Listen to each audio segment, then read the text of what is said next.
검찰을 없애버리고 싶은 운동권 출신의 민주당 진보좌파 정치인들과 경찰 조직의 권력을 확대하고 싶은 경찰 간부들의 이해관계가 일치했던 거예요. 문재인 정권이 지금 끼친 해악은 정말 이루 말할 수 없는 것 같아요. 자, 일단은 검경 수사권 조정이라고 해서 예전에는 사실상 검찰이 경찰을 부하 취급을 했거든요. 그러니까 사실 경찰한테는 검찰이 영감 나으리였던 거죠. 그러다 보니까 경찰 입장에서는 맨날 무시당하고 이러니까 수사권을 조정해달라. 그러니까 뭐 맨날 검찰이 다시 하라고 하고 막 이거 짜증나니까 최소한 1차 수사의 종결권을 우리 경찰이 가질 수 있게 해달라. 한참 전부터, 그러니까 2000년대 초반부터 주장을 했어요. 그 주장에 대해서 노무현 대통령이 이제 그 부분에 대해서 조정이 필요하다라고 문제 제기를 했었고, 그래서 그 뭐 평검사와의 대화나 이런 이벤트들도 이제 노무현 대통령이 이제 그걸 만든 이유 자체가 검찰이 당시에는 맞아요. 당시에는 너무 비대한 권력을 갖고 있었고 검찰한테 뇌물 주는 것도 빈번했고 검찰 나와서 뭐 정치인 하는 것도 쉬웠고 그러니까 거의 무소불위의 권력이었고 그 당시에 검찰이 견제가 됐어야 되는 건 맞아요. 당시에는. 다만 검찰을 개인적인 복수 혹은 이 필요 이상으로 해체 수준으로 만들어버리고 그러면서 당연히 누군가는 수사를 해야 되잖아요. 누군가는 검찰이 하던 걸 맡아서 해야 되는데 그걸 그냥 경찰에 다 넘겨버렸단 말이에요. 이 과정에서 경찰 간부들과 적극적으로 문재인 정부가 결탁을 하게 됩니다. 경찰 수뇌부는 오랫동안 이 검사의 수사 지직, 이거 기억하실 거예요. 지금 30대 후반이나 이제 그 나이 있으신 분들은 예전에는 검수완박이 아니라 검사의 수사 지휘권 폐지, 그리고 검찰한테 간섭 안 받고 독자적으로 수사할 수 있고 수사를 종결할 수 있는 권한을 달라라는 그런 요구를 계속했단 말이에요. 이거는 노무현 대통령 때부터 있어요. 근데 이게 노무현 대통령이 본인이 뇌물을 받아놓고 이제 검찰 수사를 갖다가 이제 극단적인 선택을 해버리니까 이 원래 가지고 있던 문제의식이 운동권 세대들이 가지고 있던 문제의식부터 시작을 한 건데 이게 이제 아예 검찰은 악마다. 검찰은 이제 뭐 바꿀 수도 변화시킬 수도 없고 그냥 악마다 이렇게 돼버린 거죠. 검찰을 없애버리고 싶은 운동권 출신의 민주당 진보좌파 정치인들과 경찰 조직의 권력을 확대하고 싶은 경찰 간부들의 이해관계가 일치했던 거예요. 네. 그래서 이 검찰을 약화시키려는 정치적 욕구, 경찰을 강화하려는 조직적인 욕구가 결합이 돼서 지금 현재의 경찰 실무자들은 갑자기 폭증한 업무로 허덕이고 수사 인력 보충은 안 되고 그리고 검찰이 진두지휘를 했던 수사를 뭐 공수처에서 해야 되는지 국가수사본부에서 해야 되는지 뭐 앞으로 생길 공수청에서 해야 되는지 막 이게 여러 조직으로 찢어져 버리니까 이게 통합적으로 효율적인 수사가 안 되는 거예요.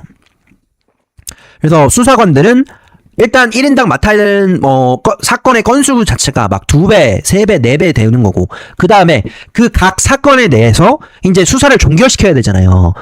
검찰한테 그냥 넘기는 게 안 되잖아요. 그러니까 맡아야 되는 사건의 숫자도 훨씬 늘어났는데 그 사건에 대해서 훨씬 더 깊이 있게 수사를 해야 된다는 거예요. 그리고 이제 이 과정에서 이제 법이 계속 바뀌니까 검찰법도 계속 바뀌고 새로운 수사기관도 생기니까 이 과정에서 절차도 되게 복잡한 거죠. 근데 이제 수뇌부는 어차피 그러니까 간부급 인력들은 수사 직접 안 하니까 수뇌부들은 알바노 한 거예요. 알바노. 그래서 이게 경찰 전체를 악마화하기보다는 경찰의 그 머리급들이 이 민주당 정치인들과 결탁하면서 경찰 조직 자체를 실무자들이 이게 아예 업무가 불가능한 수준으로 수사를 할 수 없을 정도로 어마어마하게 많은 사건을 그리고 사건에 대해서 이 책임과 권한을 어마어마하게 넓혀버리면서 오히려 이 제대로 된 수사를 마비시키는 그런 역설이 발생해버린 거죠. 당시에 이제 검경 수사권 조정은 우리가 다 어느 정도 동의를 해요. 검찰의 권력이 다 집중이 돼서는 안 된다. 검찰을 견제해야 된다. 뭐 이제 이런 부분에 대해서 우리가 다 동의할 수 있는 부분이죠. 과거에 보면 검찰이 수사권, 기소권, 영장 청구권, 공소 유지권 이걸 다 가지고 있었으니까. 근데 이제 수사는 경찰이 맡고 기소나 보안 수사나 영장 청구는 이제 검찰이 맡자. 이런 정도는 우리가 이해할 수 있는데 이 수사권도 없애고 기소와 이 공소를 따로 새로운 조직을 만들어서 분리시켜버리고 기존의 검찰청은 사실상 껍데기만 남겨놓는 이 부분이 이제 이제 역설인 거죠. 검찰의 권력을 줄이면 범죄가 사라지는 게 아니라 결국에는 누군가는 수사를 해야 되는데 경찰이 다 맡게 됐다. 예전에는 경찰이 수사하고 검찰이 지휘하고 그리고 최종적으로 기소까지 했다면 이제는 경찰이 독자적으로 수사를 하고 그 다음에 종결까지 하고 마지막에 이제 다 끝나고 나서 검찰이 보완 요구를 할 수 있는 건데, 그래서 광주 여고생 사건이 원래 단순 살인 사건으로 이제 조사가 되다가 검찰의 보완 수사를 통해서 이게 성적인 문제로 이제 강간살인으로 바뀌었잖아요. 그게 이 지금 수사권 조정 이후인데, 이 정도까지는 우리가 그래도 이해가 되는 수준인데, 이제는 이번에 논란이 됐던 게 이거를 없애버린 거죠. 그래서 이제 지금의 검찰청은 공소청이란 새로운 조직으로 대부분 인력이 이동하게 되고 수사에는 아예 관여를 못하게 된 거예요. 경찰 견제해야 된다를 노무현의 죽음을 성역화하는 것, 이런 것들, 이런 감정을 건드리는 사건들을 지금의 40, 50대 정치적으로 가장 이제 막강한 표를 행사하는 40, 50대 이 운동권 독재 시절에 대한 트라우마를 공유하는 운동권 세대들, 이렇게 감정을 건드리면서 검찰을 아예 그냥 회생 불가능한 조직으로 악마화를 하고, 결국에는 검찰을 근데 준비가 안 된 상태로 이게 돼버린 거잖아요. 우리가 공수처도, 실질적으로 만들어지고 나서 아무런 기소도 제대로 못하고, 수사도 제대로 못하고, 엉망진창으로 수사하고, 실제로 지금 공수처가 윤석열 대통령을 수사할 권한이 없는데도 불구하고 막 수사할 권한이 있다고 우겨가지고 하고 있고, 그랬던 것들을 봤을 때 이러한 제도적 변화는 설사 이런 방향으로 간다고 하더라도 10년, 20년 천천히 하나 둘씩 변화시키면서 그 부작용이나 실제로 우리가 얻는 효과가 부작용보다 큰가, 이 부분에 대해서 리뷰를 하면서 피드백을 주고받고, 그러면서 이제 이 변화가 이제 진행이 돼야 되는데, 우리 이번에 이 검찰 보안 수사권 폐지도 그냥 뚝딱 결정이 돼버렸잖아요. 그러니까 검수완박도 그랬고, 지금 뭐 공수처 출범도 그랬고, 이번에 검찰 보안 수사권 폐지도 그렇고, 공수청 출범도 그렇고, 그 어떠한 토론과 수기 과정이 없이 그냥 뚝딱 진행을 해버리고, 일단 만들고 나서 고치면 돼. 일단 검찰 보안 수사권 폐지시키고 박탈하고 그리고 나서 보완하면 돼. 이런 식으로 법 체계와 제도를 이 안정적으로 천천히 변화해야 되는 이 법 제도를 급격하게 자신들의 임기 내에 목표를 달성한다라는 목적으로 이렇게 진행을 하다 보니까 결국에 그 피해는 우리 국민들이 다 보게 된다. 그러니까 경찰이 수사 전문 기관이 되는 거는 반대하는 사람이 없어요. 근데 경찰을 아예 견제도 하지 못하게 수사를 아예 최종 판단까지 내린다라는 거는 과연 경찰 조직이 그러한 검찰만큼 그런 전문적인 훈련 과정을 거치느냐, 그건 아니잖아요. 자, 그러면 우리가 예전부터 실질적으로 노무현 때부터 좌파들과 결탁한 경찰의 주요 인물들이 누가 있냐, 가장 대표적인 게 바로 민감용이에요. 이분 이름 특이해서 기억하시는 분들 있을 거예요. 네, 민감용 경찰청장이었죠. 검경 수사권에 대해서 굉장히 오랫동안 조사를 했던 부분이에요. 문재인이 임명하고 나서 이제 실질적으로 이제 정부 정책에 협조하는 수준이 아니라 같이 검찰을 두들겨 패고 해체하는 작업을 같이 한 거죠. 자, 그 다음 우리 유명하신 황운하. 이분은 이 검경 수사권 조정을 통해서 국회의원까지 되셨죠. 자, 근데 이분이 지금 조국혁신당 국회의원, 지금도 국회의원이구나.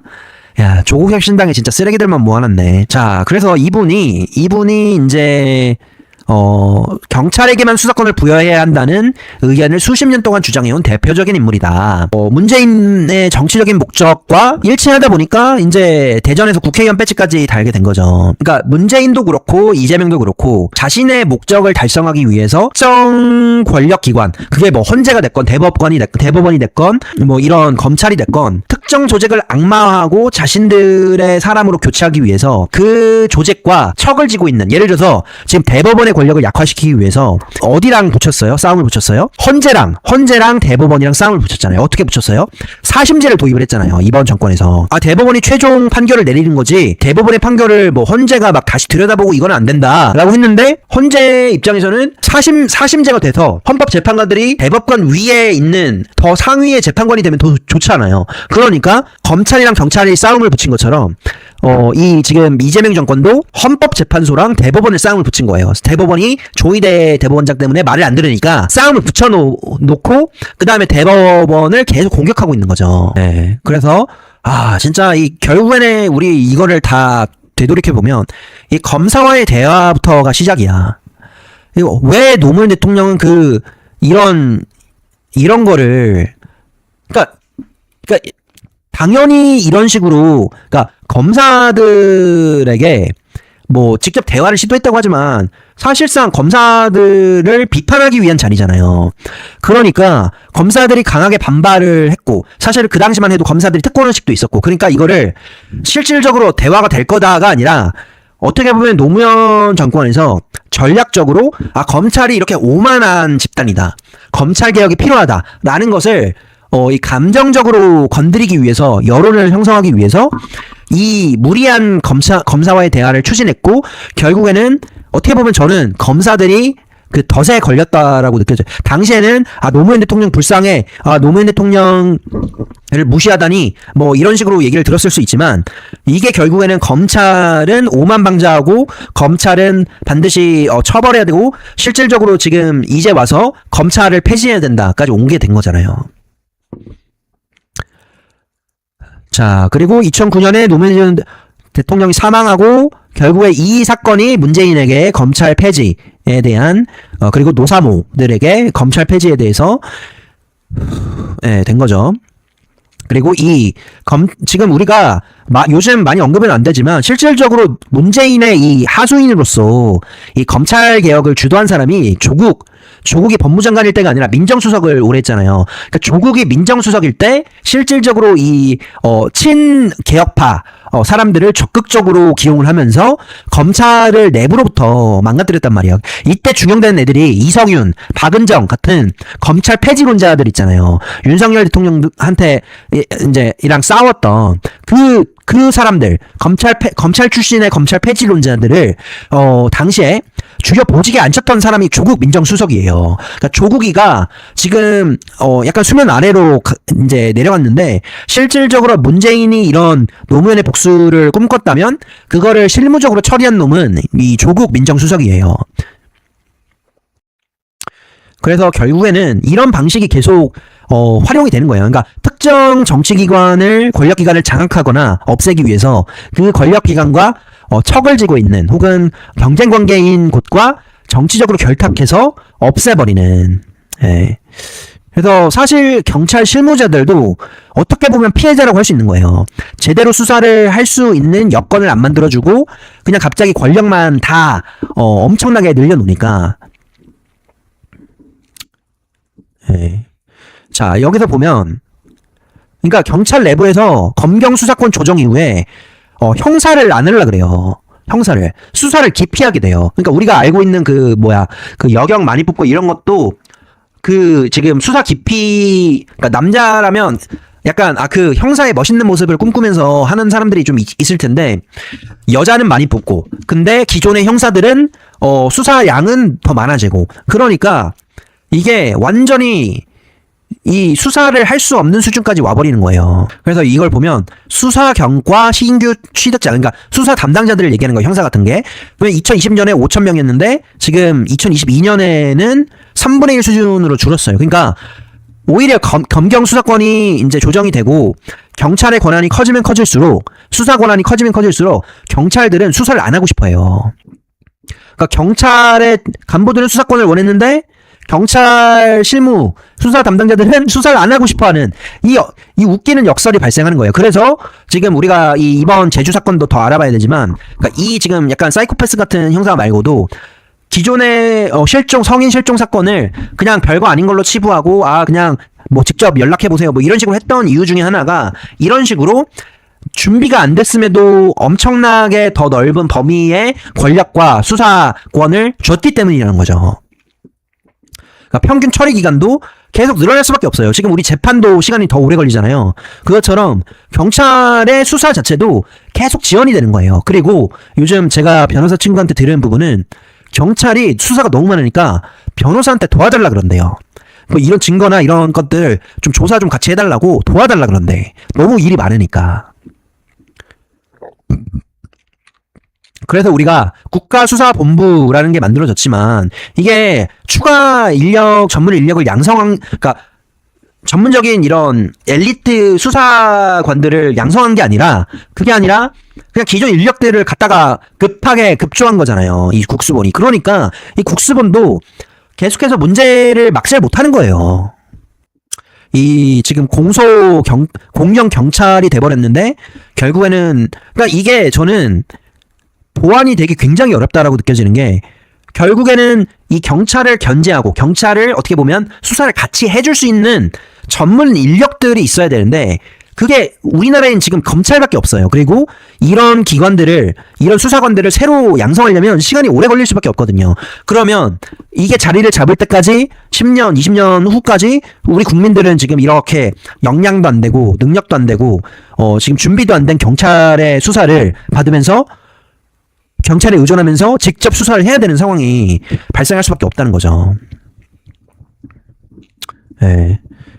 결국에는 제가 느끼기에 지금 검찰의, 그러니까 수사와 기소를 분리하는 건 몰라도 지금 검찰 보안 수사권 같은 거는 다시 원상복귀를 해야 돼요. 내가 피해자가 될 경우에 경찰이 제대로 수사를 해줄 거라는 기대를 우리가 많이 낮춰야 돼요.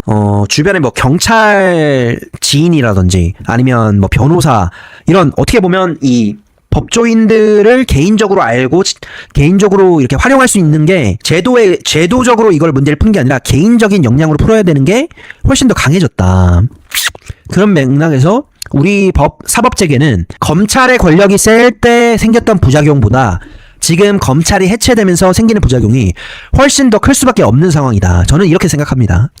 그런 맥락에서 이번 제주 사건 같은 것들은 사실 뭐 특수한 사건이 아니라, 운이 나빠서 갑자기 발생한 게 아니라 이런 누적적으로 지금 검찰 개혁이 이어지면서 생길 수밖에 없었던 사건인 거예요. 이런 사건들이 앞으로 계속 나올 거예요. 계속 나올 거고, 그때마다 사과할 거고 재발 방지를 얘기하겠지만 실질적으로 검찰이라는 조직이 없어지고 수사를 오롯이 다 경찰이 해내야 되는 상황에서 우리 잘하자, 잘할 수 있지?